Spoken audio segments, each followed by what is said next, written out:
ও দিদা, ও দিদা, আমার দিকে তাকাও। শুনলাম ওই বাড়ির বিটির হাতে যাইয়ে ভালোই পাকান করছো, তারপরে দুইজনের বাড়িতে শাশুড়ি আর বৌমার ভিতরে কাইজা লাগিয়ে গেছে, তুমি বলে যাইয়ে পাকান করছো। তার জন্য বুড়া বুড়া বিটি আর বুড়া বিটির পুতের ভোর হাতে কাইকা বাড়ি লাগছে।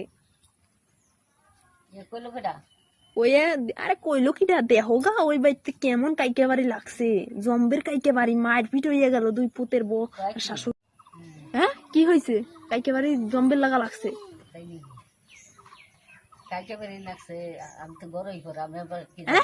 কি বলছো ঠামা? তুমি 2 দিন ধরে ঘরে পারা?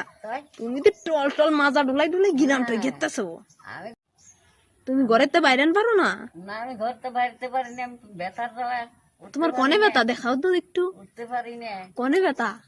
এই যে হাফরা দেন। আরে দিদা তুমি যা অ্যাক্টিং জানো লুকাইনোর জন্য।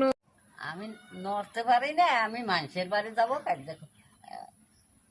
আরে ও বলতেছে যে ওই অমুকের মায় হারানের মায় জানো আমাকে বাড়ি এসে কাইকে বাড়ি লাগাই দিচ্ছে, আর আমি তো ডরাই গেছি, আমার দিদাই গেছে ওই এর জন্যে আমারে বললো, তার জন্য দিদা আমি চলে আইছি জানো।